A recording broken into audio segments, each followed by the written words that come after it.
Hello, my name is Abigail Williams, and I'm going to be talking about the Ebionites today for my religion project. So a little bit about the Ebionites. They were actually one of the earliest forms of Christianity, and they're monotheistic.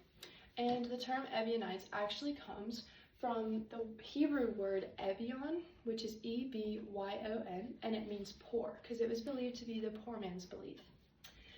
And then we'll jump right into the poster here. We're going to start with the leaders and founders.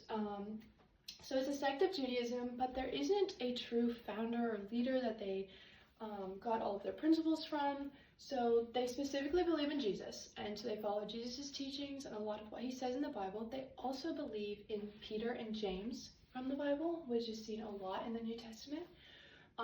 You also see a lot of letters from Paul in the New Testament, but they despise Paul. They don't believe in what he teaches, and they're not going to follow any of that. And we'll talk a little bit more about that after. But right here I just have a picture of Paul on the left, Peter in the middle, and James on the right. It's a depiction of what they would look like, but obviously it's not a real picture. And then we're going to move into the book or the text that they would use. So they follow the Bible, however, they follow an adapted Bible. So they believe that Jesus is the Son of God and that he has come from heaven, but they don't believe that Joseph is the earthly father of Jesus. They don't believe he's actually their father. So they follow the Bible, but they would adapt a version to not say that Joseph was the father. If it says it in there, they would take it out, and I just wouldn't follow that. But they specifically follow the Torah, which is the first 5 books of the Bible, which is Genesis, Exodus, Leviticus, Numbers, and Deuteronomy. They also follow the Gospels, which is Matthew and Luke. They follow 2 of the Gospels, Matthew and Luke. It has a lot of the story of Jesus, so they follow that. But the reason that they follow the Torah, the first 5 books, is because it is a lot of strictly the law, and that's one of their main beliefs, but we'll get into that. Next, we're going to go into the issues and movement. So the one big issue was that they were persecuted. But we can start at the beginning. So the siege of Jerusalem happened in about 70 AD, and this was when the Jewish people revolted against the Roman Empire, who at the time was Christian, heavily Christian, and so they would try and push that on you and make you conform to that, but they didn't believe that, so they revolted. But during that revolt, the Roman army actually destroyed the temple, which was a really big deal. But basically, after that siege of Jerusalem, the Ebionites broke up into their own group of Judaism, into their own religion, and after they broke off, the Pauline Christians, those who follow Paul's teaching, which is the opposite of the Ebionites, they despise Paul. They persecuted the Ebionites. They burned a lot of their books, which is why we have a lack of information on them. They would harass them, they arrested them, and then they ended up killing them until there were none left, which was very unfortunate. And then we're going to move into the demographics. So right here I have a map, and it is of present-day Syria. And so where the Ebionites were was in Palestine here all the way to Pella. They were around in the 1st century CE, around 70 CE, which was after that siege of Jerusalem. And they disappeared about the 4th century CE. Now, as for population, we're not really sure how many there were. There's just a lack of information on that. So we're not really sure how many people there were. All of their books were burned. We just don't have that information. And then we're going to jump right into life stages. So they don't have specific life stage where you go, this age you do this, and then when you get older you do this. They don't really have that. They have baptism, and then there's before baptism and after baptism. So before baptism, you're living in sin and death, and you're walking in your own ways, and then you're baptized, you're raised to live again, and you walk with the Lord. He gives you strength to do what you need to do. You're a changed person. And then I have a picture of John the Baptist baptizing Jesus in the Jordan River, and I actually have a verse for that in the Gospels. In Matthew chapter 3, verse 16, it says, "After his baptism, as Jesus came up out of the water, the heavens were opened, and he saw the Spirit of God descending like a dove and settling on him. And a voice from heaven said, 'This is my dearly loved Son, who brings me great joy.'" So I chose this picture because I think it's a great depiction of the fact that Jesus' baptism was a little bit different than a normal baptism would be, because the heavens literally opened so that the Lord could declare, "This is my son." And so we see the dove, and then we see more of the light shining down from heaven. So that's Jesus getting baptized. And Jesus was baptized, so the Ebionites also would be baptized. They're going to follow in Jesus' footsteps. And then we're going to move into symbols, rituals, and practices. So their main symbol would be the cross. This is where Jesus died, where he was crucified and hung for the punishment that we and the Ebionites all deserved. And so a lot of people wear a cross, or wore a cross.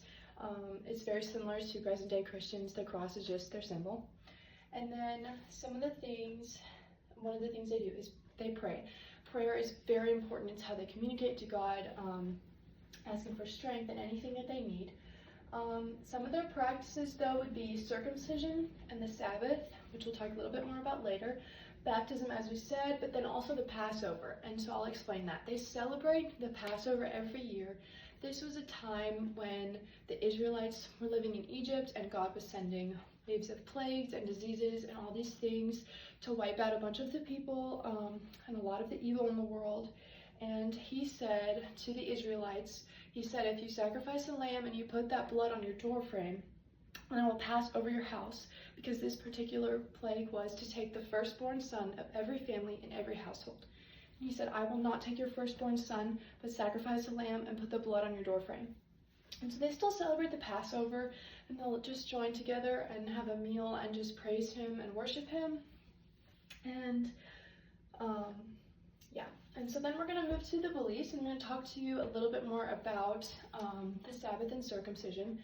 But first, so their main belief, Jesus is the Messiah. That is what they follow. They follow the Lord and his teaching. They believe that he is the perfect sacrifice, that nobody else could have atoned for our sins. And I have a picture here of Jesus on the cross, and it's just a symbol of him being the perfect sacrifice. Like, they believed in their hearts that nobody would ever live a perfect life like he did, and that's why he was the one that had to die. Okay, so then they also believe, this is the main point, this is what distinguishes them away from Paul and the Pauline Christians. They believe in Jewish law over faith salvation. So what that means is, Paul, he wrote a law in Romans of the theology, and he wrote about, if you believe that the Son of God is Jesus Christ, and you just have faith in him, that will save you, that he has saved you, you will go to heaven. The Ebionites, however, believed that if you kept the law, which was seen a lot in those first 5 books of the Bible, if you keep the law perfectly, then you will be saved. If you live your life the way that Jesus lived it, then you will make it. So it's more of a works-based rather than a faith-based. So the reason why they despise Paul is because he believes it's faith-based, it's faith salvation, and that's what he preaches, and they don't follow that.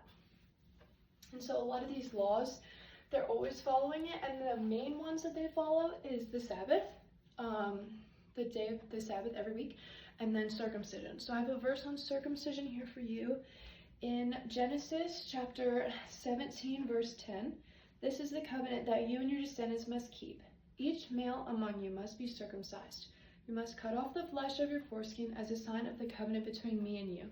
So this was just something to distinguish that you were different, that you were set aside for the Lord to make you holy. And so they practiced the circumcision, and they believe that this will help set you right before the Lord. And then I also have a verse for you on the Sabbath day. This is when he's giving the 10 Commandments.